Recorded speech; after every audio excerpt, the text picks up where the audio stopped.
Bienvenue. Welcome to Coffee Talk with King Francois I, where we will discover the tales, trials, and talents of Renaissance Festival performers, merchants, and die-hard attendees as we journey by way of light-hearted and even at times heartwarming conversations about the Renaissance Festival world. I am your host, Theodore Jander, aka King Francois I.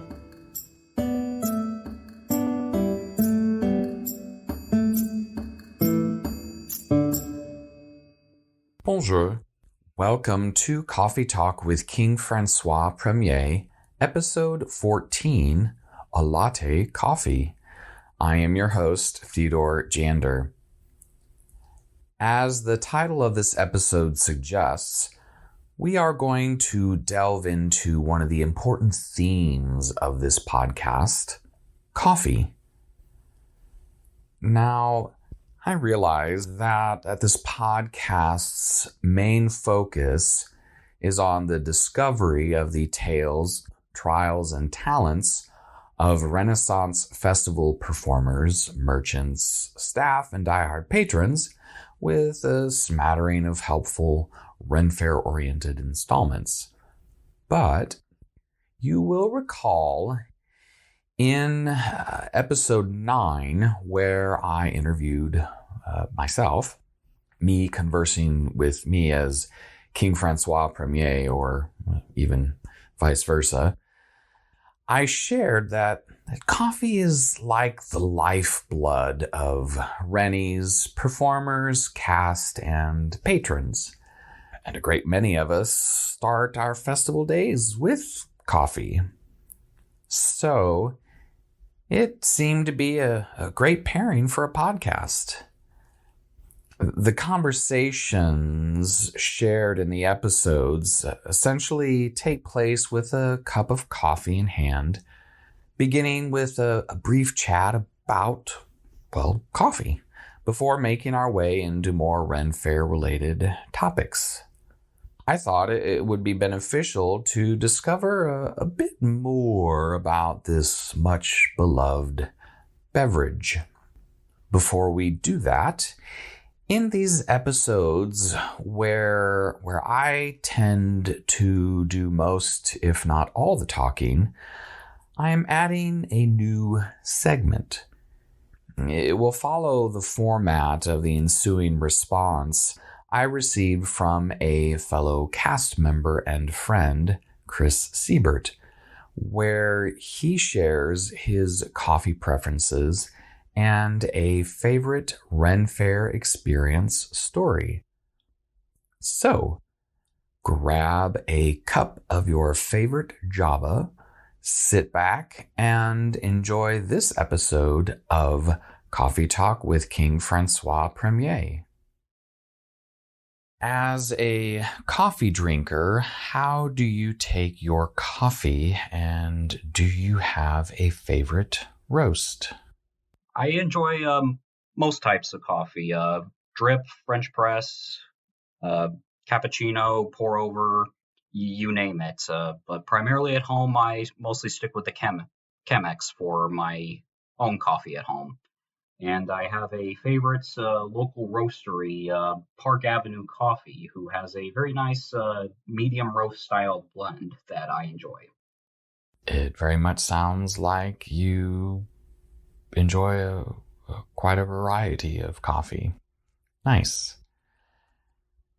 Tell us about your favorite coffee shop, where it is located, and what makes it your favorite coffee stop, and what do you like about it? It is Picasso's Coffee in Old Town St. Charles in St. Charles, Missouri. And I enjoy it mostly because of the atmosphere, the flavors that they have. Their grasshopper is a fantastic mint mocha. And more personally, this is where I met my soon-to-be wife on our first date. Oh, wow. I did not know that that's where you met your soon-to-be wife. That's brilliant. So, Chris, I myself have experienced numerous and memorable encounters with patrons, cast, guest performers, and merchants. So as a cast member of a Ren Faire and a patron of other Renaissance festivals, what is one of your favorite memories you would like to share with my listeners and me? This is a one that I've stewed on a lot, but the one that stands out for me is, to give a quick background. Most of my characters in the Renaissance Fair circuit have been. I played the role of the Herald, or Bob, as we like to call him, but the equivalent of Patsy from Monty Python. The point I'm getting at is I mostly played support roles. I was there to make someone else's job better, bring in herald in the kings and queens, or be the voice of reason to a bunch of kooky pairs. But even then, I had a brief moment where these two little girls, who, after a scene that was performed by some of my cohorts, they ran to pursue them, and as they went backstage, and I went immediately to stop them, obviously because we can't allow them backstage.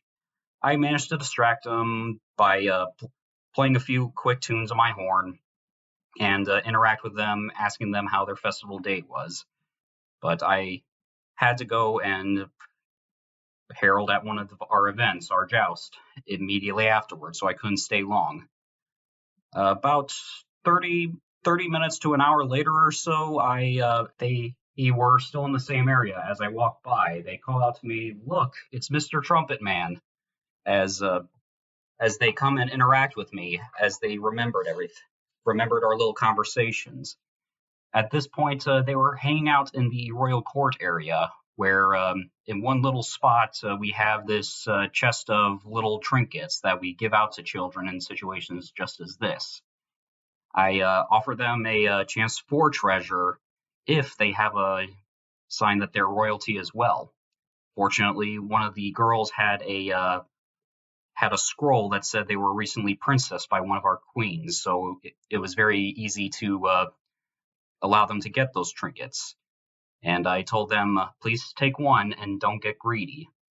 And these adorable little girls just go, what's greedy mean? They had no idea what it meant, so I gave them a very age-appropriate definition of greed, and they just look at me, grab these beautiful little crystal necklaces that we have in our chest and go, "I will never be greedy. This is enough." And that little moment just struck a chord with me, and I hope to always remember that in my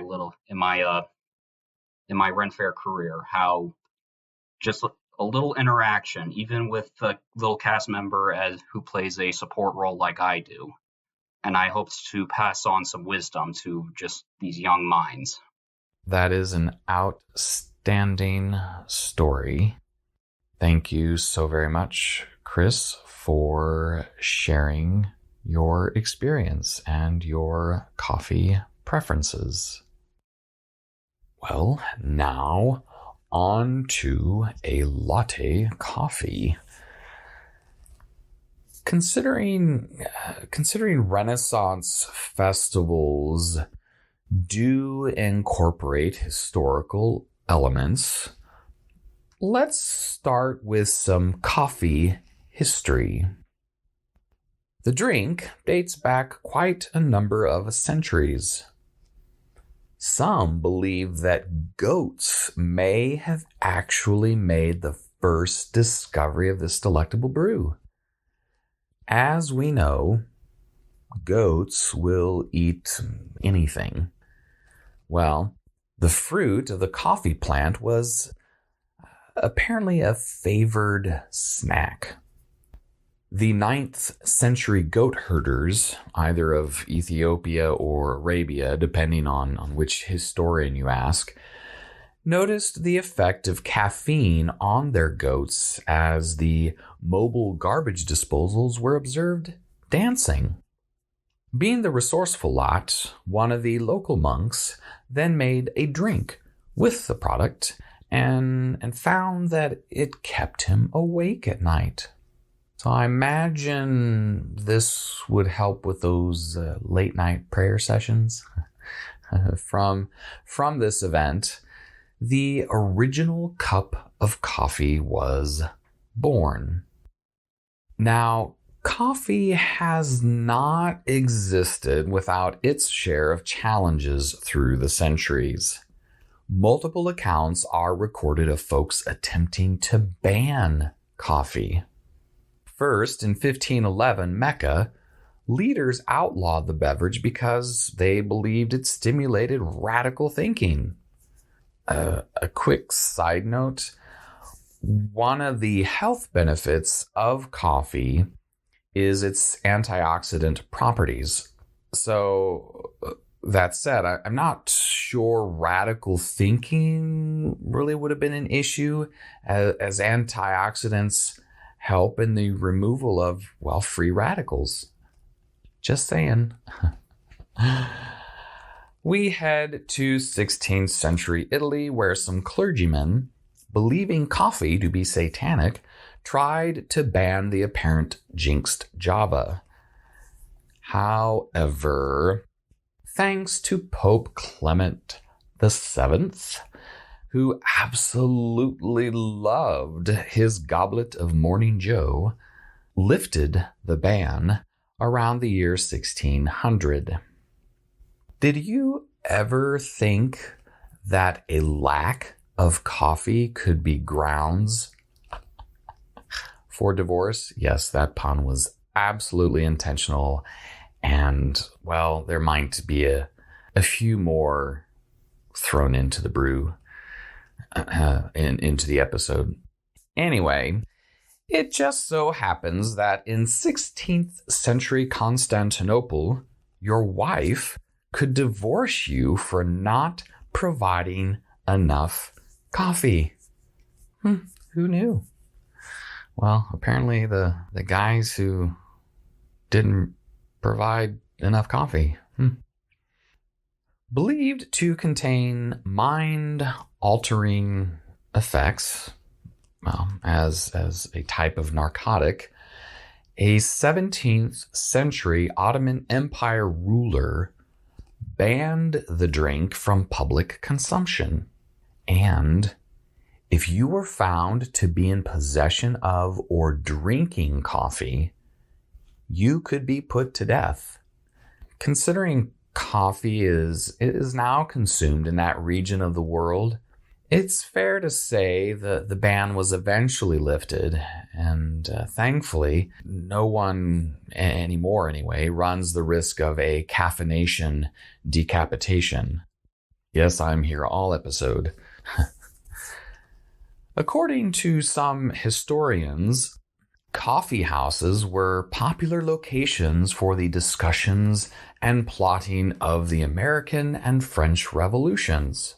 With that being the case, I guess one could say that coffee really heated up the brouhaha between countries. And one final and much lighter historical note. Coffee was a much-loved beverage of Beethoven. Before he made his daily brew, Beethoven would count 60 beans per cup. Now, I wonder if there's any similar relation to, within music, the whole 60 beats per minute. Food for thought. Anyway, I would consider that quite dedication to the perfect brew. Next, some specifics about coffee. First, the word coffee comes from the Arabic word kawa, meaning brew, but related to mulled wine. As the centuries progressed, kawa later morphed into kahve in Turkish. From there, The Dutch and Italian provided the closest iterations to our modern version, with coffee spelled Koffie in Dutch and cafe spelled Caffe in Italian. Second, did you know that coffee beans are technically seeds?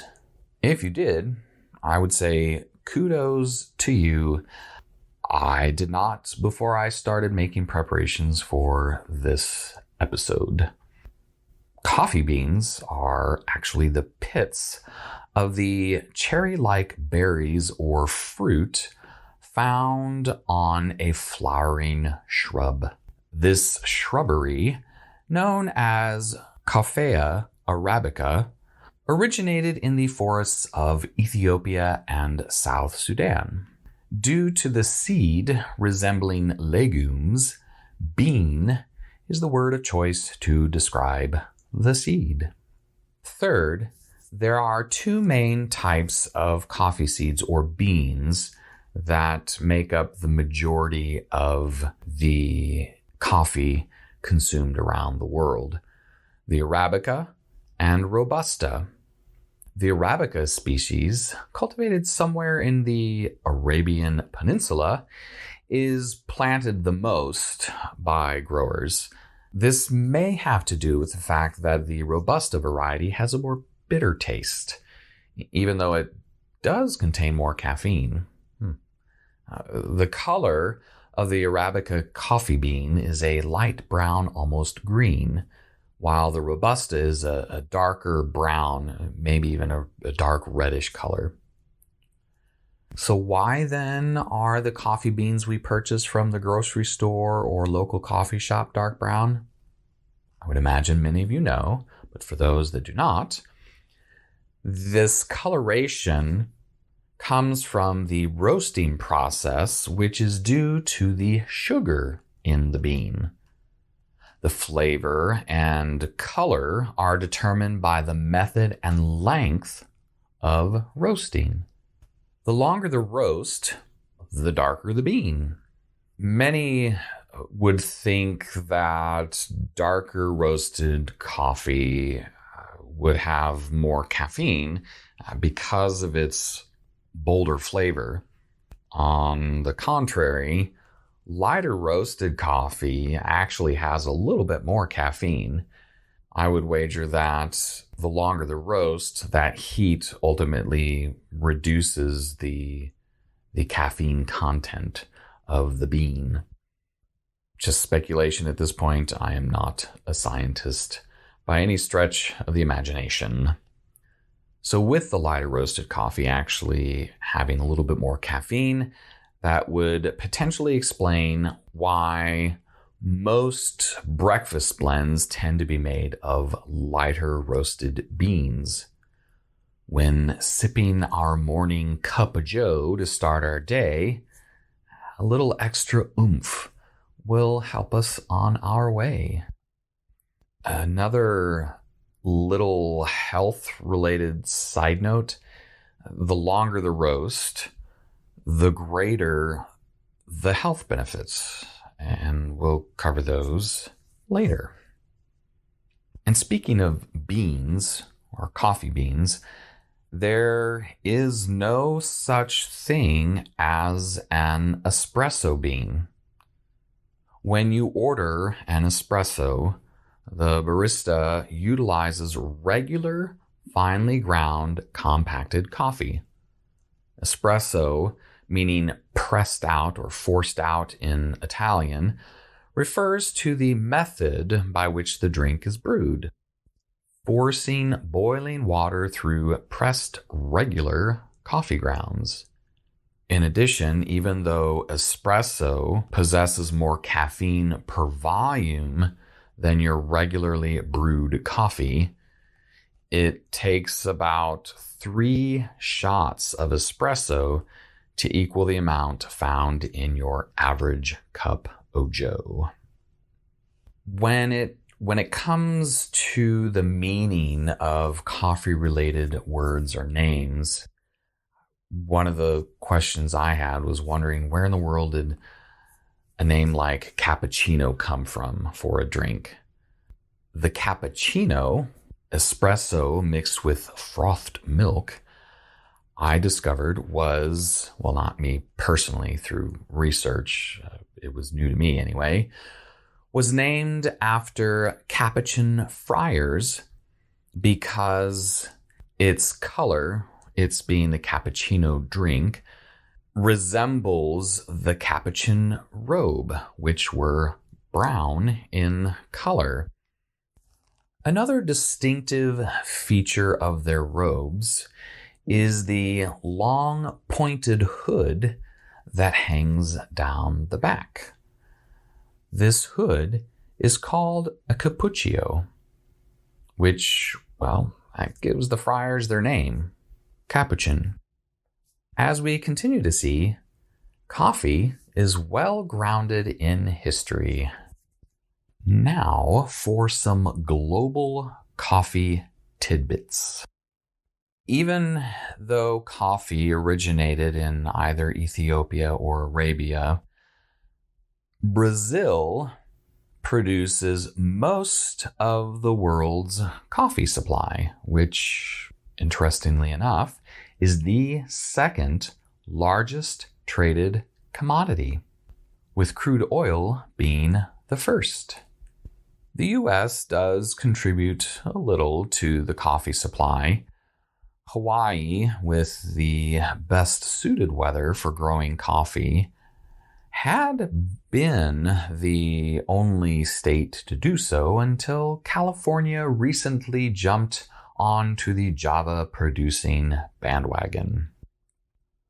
We head from the largest producers to the biggest lovers of coffee.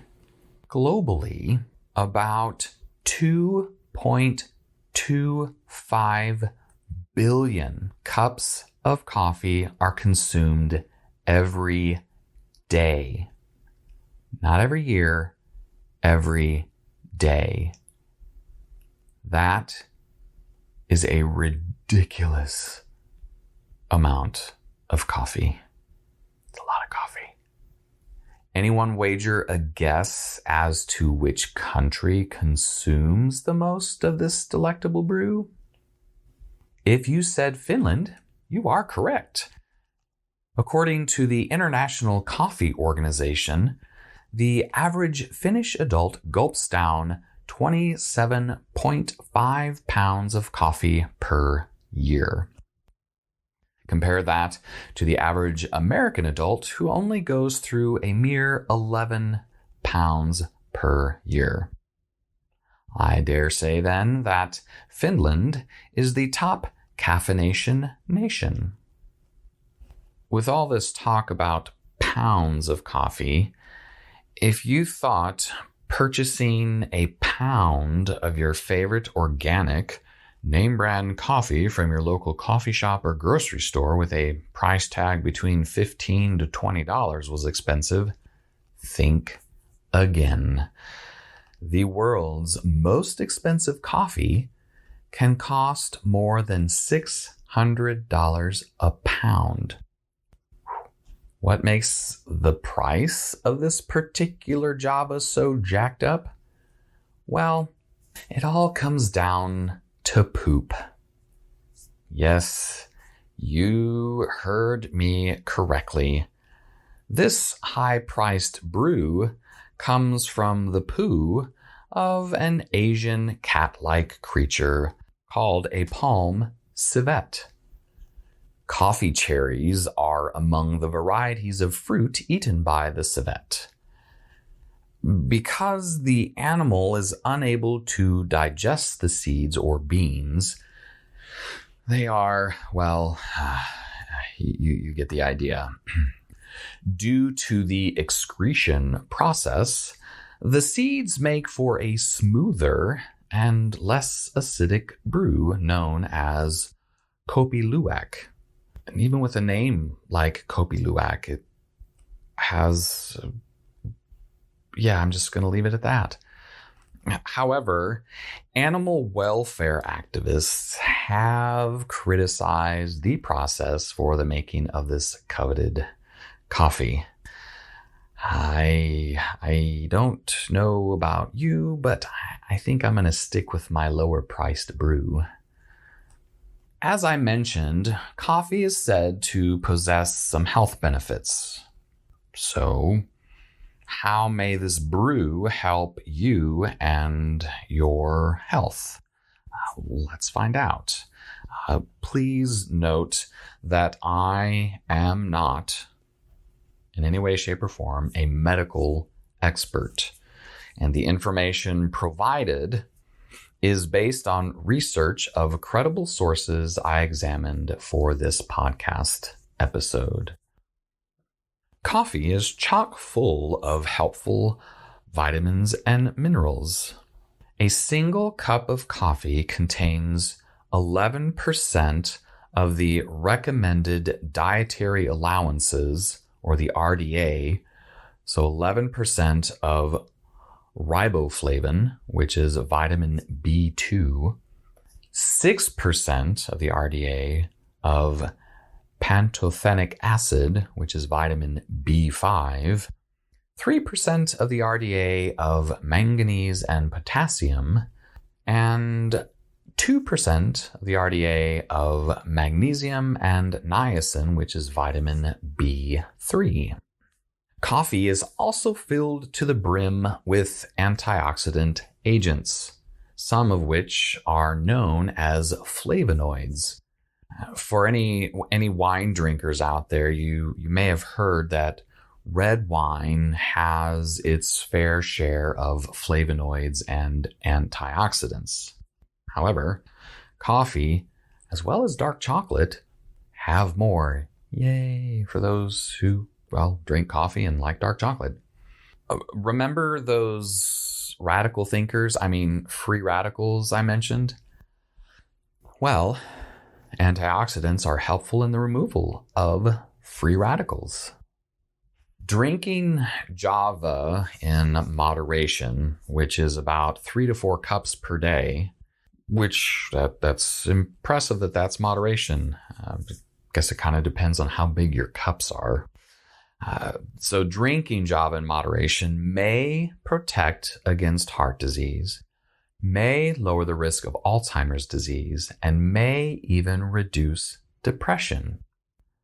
Coffee may be protective against type 2 diabetes. Coffee may help control movement in people suffering from Parkinson's. Italian researchers found that coffee consumption potentially lowers the risk of liver cancer by about 40%. And consumption of this beneficial brew may lower the incidence of cirrhosis of the liver. For those of you with sensitive stomachs, consider grabbing a cold brew instead of a hot one. Why? Because cold brew is lower in acidity, which can be good for your gut. If you are worried about coffee dehydrating you, worry no more.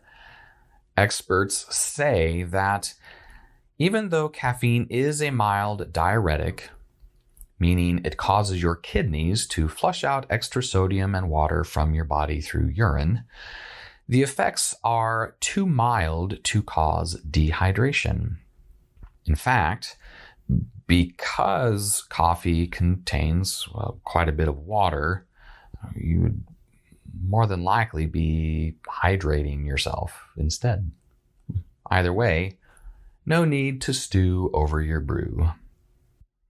Did you know that decaf does not mean caffeine-free? It's true.